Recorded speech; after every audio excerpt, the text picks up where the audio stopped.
여러분 안녕하십니까? CJB 아침 뉴스입니다. 태풍 콩레이가 북상하면서 진천과 음성을 제외한 도내 전 지역에는 태풍 예비특보가 내려졌습니다. 내일까지 매우 강한 바람과 함께 많은 비가 내리겠고 예상 강수량은 30에서 80mm, 많은 곳은 120mm 이상 내리는 곳도 있겠습니다. 충북 지역은 내일 새벽에서 오전 사이 태풍의 직접 영향권에 들면서 비가 집중될 것으로 예상됩니다. 농경지나 저지대 등 침수 피해 없도록 각별히 유의하시기 바랍니다. 이번 비는 내일 오후에 서쪽 지역부터 차차 그치겠습니다. SK하이닉스 청주 공장의 M15 라인이 어제 준공됐는데요. 앞으로 5년 동안 무려 70조 원의 생산 유발 효과를 예상하고 있습니다. 문재인 대통령은 청주에서 직지를 잇는 또 한 번의 혁신을 이뤄낼 것이라며 격려했습니다. 이은영 기자의 보도입니다. 세계 반도체 시장을 주도하기 위해 단계적으로 20조 원을 투자할 하이닉스 M15 공장이 가동을 시작했습니다. 문재인 대통령은 역사적인 직지의 탄생지가 반도체 기술로 또 한 번의 혁신을 이뤄낼 것이라며 치하했습니다. 4차 산업혁명 시대라는 거대한 흐름 속에서 지역의 역량과 SK하이닉스의 기술이 만나 대한민국 산업의 역사를 새롭게 써나가기를 기대합니다. M15 공장은 축구장 8개 크기인 6만 제곱미터 규모로 4차 산업혁명의 핵심인 낸드 플래시를 생산하게 됩니다. SK하이닉스 역시 반도체 기술과 지식 인프라를 공유해서 국내 반도체 생태계를 활성화하는 데 기여할 것입니다. 자치단체와 기업의 협력으로 탄생한 M15는 160여 개의 협력업체와의 상생을 통한 동반 성장을 꾀하고 있습니다. SK하이닉스와 TMC가 협력관계로서 동반 성장하기를 진심으로 기원합니다. 문 대통령은 준공식에 이어 현장에서 일자리위원회를 주재하고 125조 원 규모의 신산업 분야 투자 촉진 지원 방안을 제시했습니다. 기존 주력 산업은 신기술, 신제품 개발로 새로운 시장을 개척하고 미래 신산업을 육성해 새로운 성장 동력을 발굴해야 합니다. 또한 오는 2022년까지 주요 신산업 분야에서 10만 개의 일자리를 창출한다는 계획입니다. CJB 뉴스 이윤영입니다. 이렇게 SK하이닉스의 청주 투자는 사실상 노무현 대통령의 참여정부가 추진한 국가균형발전이라는 국정 철학의 밑거름이 됐습니다. 덕분에 당시 M11을 증설한 데 이어서 어제 M15까지 청주가 세계 반도체 생산의 중심이 될 수 있었습니다. 계속해서 조상우 기자입니다. 참여정부 당시 하이닉스 이천 공장 증설 허용 여부는 뜨거운 감자였습니다. 수도권 규제에 빗장이 풀릴지 초미의 관심 속에 충북과 경기도는 사활을 건 유치 경쟁을 벌였습니다. 논란은 노무현 대통령의 결단으로 일단락됐습니다. 당시 노무현 대통령은 먼 장래를 위해 수도권 집중을 더 이상 허용할 수 없다며 수도권 내 공장 증설 불허 입장을 표명했고 당정 협의를 거쳐 정부 공식 발표로 이어졌습니다. 이천 지역 제2공장에 대해서는 증설 허용이 어렵습니다. 비수도권 지역에 금년 중 즉시 착공이 이루어질 수 있도록. 참여정부의 강력한 국가균형발전 정책이 청주의 제3공장을 낳았고 이번에 M15까지 이어진 것입니다. 하지만 그 후 수도권 규제는 과밀 억제 권역에서 공장 신증설이 일부 허용되는 등 조금씩 풀려 지금은 상당히 약화됐습니다. 지자체와 기관들이 같이 연합해서라도 자꾸 그런 문제를 거론하고 또 저지하려는 노력들을 좀 해야 되는데 그런 것도 동력이 많이 떨어진 것이 좀 아쉽다. 어려운 여건에서도 흔들림 없이 고수한 국가균형발전 전략이 반도체 청주를 잇게 했고 그 원칙은 지방의 생존을 위해 현재도 유효하다는 걸 잊지 말아야겠습니다. CJB 뉴스 조상우입니다. 한편 이시종 지사는 준공식에 참석한 문재인 대통령에게 강호축 개발과 충북선 철도 고속화 사업을 건의했습니다. 이 지사는 목포, 오송, 강릉, 원산, 시베리아를 연결하는 실크레일을 한반도 신경제지도에 포함시켜줄 것과 충북선 철도 고속화 사업을 예비 타당성 조사 없이 추진해달라고 요청했습니다. 쟁의 행위로 해고됐다 복직한 유성기업 노동자들을 또다시 해고한 회사의 징계는 무효라는 대법원 판결이 나왔습니다. 다시 해고된 지 5년 만의 판결입니다. 정진규 기자입니다. 대법원이 복직 뒤 재해고된 이정훈 전 금속노조 유성기업 영동주 회장 등 노동자 11명이 낸 해고 무효 확인 소송에서 노동자의 손을 들어줬습니다. 대법원은 유성기업이 쟁의 기간 중 노동자 신분 보장 규정을 위반했다고 본 2심 판결을 확정했습니다. 지난 2011년 유성기업 노조는 주간 연속 2교대제 도입 등을 요구하며 파업을 시작했습니다. 그러자 유성기업은 같은 해 공장 점거 등을 이유로 노동자 27명을 해고했습니다. 이후 노동자들이 해고 무효 소송에서 승소하자 유성기업은 2013년 해고자 전원을 복직시켰습니다. 하지만 유성기업은 그해 10월 쟁의 행위를 이유로 또다시 징계 절차를 진행했고 복직자 11명을 2차 해고했습니다. 니네 아빠 또 정지받았다며 또 이러면서 놀리는 거예요. 이거 아주 그냥 가슴 찢어지는 거죠. 또다시 시작된 해고 무효 확인 소송 1심에선 노조의 쟁의 행위가 1년 이상 지속됐다며 회사의 징계가 정당하다고 봤지만 2심과 대법원은 쟁의 행위가 정당하게 개시됐고 이 기간 중 징계는 단체 협약에서 규정한 신분 보장을 위반한 중대한 하자라며 노동자의 손을 들어줬습니다. 기나긴 시간 동안 고통받아왔던 노동자들을 생각하면 정말 늦은 감은 있지만 이와 같은 판결에 대해서 다시 한번 환영한다라는 말씀을. 한편 지난해 12월 대법원은 노조 탄압 등의 혐의로 재판에 넘겨진 유성기업 대표에게 징역 1년 2개월을 확정 판결했습니다. CJB 뉴스 정진규입니다.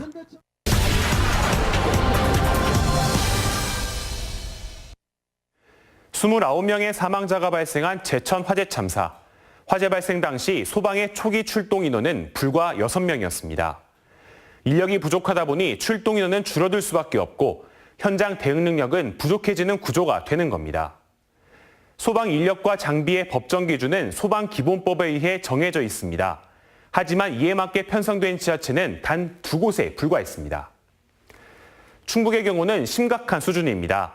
충북의 법정 기준 대비 인력 충원율을 보면 정원이 1,761명으로 67.8%에 불과했는데 전국 평균에도 못 미치고 있다는 겁니다.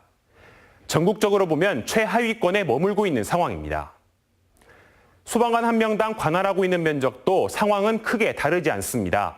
가장 많은 면적을 담당하는 곳은 강원도였지만 충북의 경우 1인당 4.21제곱킬로미터로 여의도 면적보다 더 넓은 지역을 홀로 담당하고 있는 겁니다.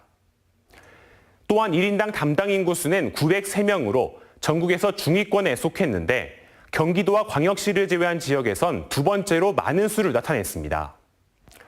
더욱이 올해에만 비응급으로 분류돼 이송을 거절한 건수는 충북에서만 62건.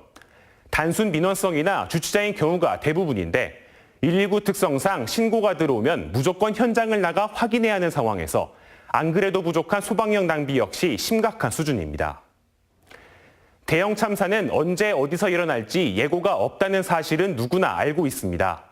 충분한 인력과 장비로 대비하지 않는다면 제2, 제3의 제천 화재 참사는 또다시 일어날 수 있습니다. 소 잃고 외양간 고치기 전에 유비무환의 자세로 철저히 대비해야 합니다. 뉴스인 뉴스였습니다.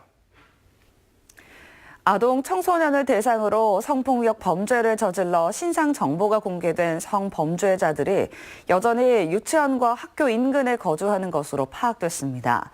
교육부에 따르면 충북 지역 1,182곳의 보육 교육기관 반경 1km 이내에 성범죄자가 거주하고 있으며 6명 이상의 성범죄자가 거주하는 곳도 205곳에 달하는 것으로 나타났습니다. 충북도 내 노래 연습장의 불법 영업이 여전한 것으로 나타났습니다. 바른미래당 김수민 의원의 국정감사 자료에 따르면 2013년부터 지난해까지 도내 노래방의 불법 영업 적발 건수는 262건으로 주류 판매와 묵인, 접대부 알선, 청소년 출입 등의 순으로 많았습니다. 올해로 5번째를 맞는 2018 청원 생명축제가 오늘 개막합니다. 친환경 농축산물을 값싸게 구매할 수 있고 가을의 정취 속에서 즐거운 추억까지 만들 수 있는 좋은 기회가 될 것으로 보입니다. 고준들 기자입니다. 국내 최대 친환경 농축산물 축제인 2018 청원 생명축제 막바지 준비가 한창입니다. 60여 개 부스로 꾸며진 농특산물 판매장에서는 청원 생명쌀과 사과, 배, 고추 등 친환경 농축산물을 시중보다 20에서 30% 저렴하게 판매합니다. 특히 구매한 축산물은 옆에서 바로 구워 먹을 수 있도록 셀프 식당을 마련했습니다. 구매한 입장권은 현금처럼 사용할 수 있습니다. 입장권 금액만큼 원하시는 농산물을 구매할 수 있고 그 농가도 돕고 관람객 입장에서는 일석이조가 되는 셈이죠. 개막일 박상민의 파워 콘서트와 전국 톱10 가요쇼, 7080 청춘 콘서트를 시작으로 인기 가수와 지역 예술인들의 공연이 폐막일까지 이어집니다. 또 고구마 수확 체험, 동물농장, 건강 체험관 등 50여 개 체험 프로그램이 진행됩니다. 관람객들의 편의를 위해 거리 쉼터와 주차장도 예년보다 크게 늘렸습니다. 축제장 곳곳에 꾸며진 형형색색의 가을꽃도 볼거리입니다. 코스모스와 피투니아, 백일홍 등 수십만 본의 꽃이 만개해 관람객들을 유혹하고 있습니다. 해년마다 오는데 너무 예쁘게 올해는 더 예쁘게 꾸며놓으신 것 같고 꽃도 너무 예쁘게 잘 펴있고 많이 오셨으면 좋겠어요.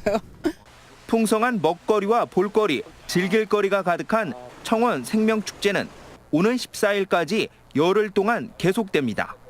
CJB 뉴스 구준혜입니다. 매년 아쿠아를 가는 취업난에 이제는 안정적인 일자리 찾기가 하늘의 별따기입니다.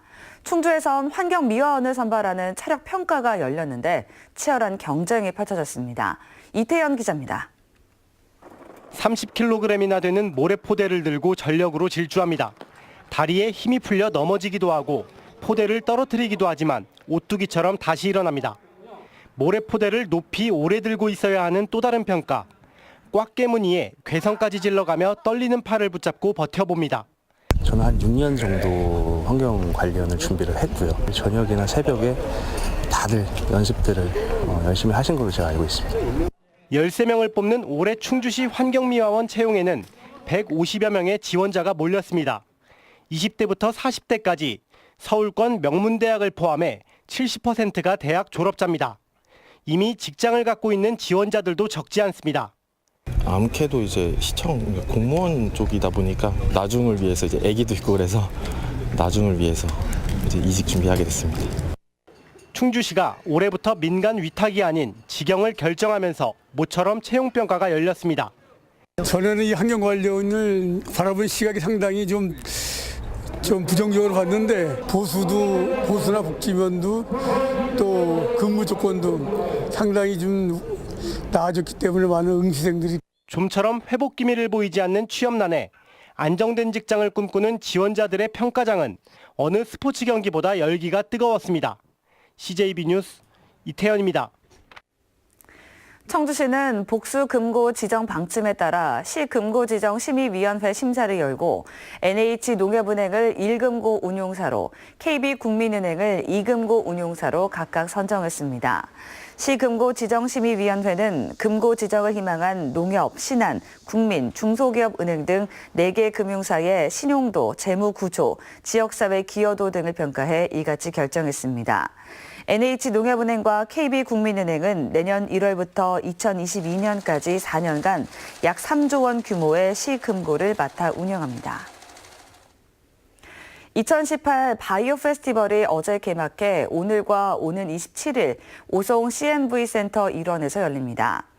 이번 바이오 페스티벌에서는 벨기에 브뤼셀 대학 세르지 밀더만 교수와 독일 뮌헨공대 아르네스케라 교수 등 해외 석학들이 참여하는 심포지엄과 취업 지원 프로그램, 국제 바이오 의과학 실험 경연 대회 등이 펼쳐집니다. 증평 인삼골 축제가 오는 7일까지 보강천 체육공원에서 열립니다. 인삼골 축제에서는 증평에서 생산되는 인삼과 홍삼 제품이 시중보다 저렴하게 판매되고 각종 콘서트와 불꽃놀이 등 부대 행사도 마련됩니다.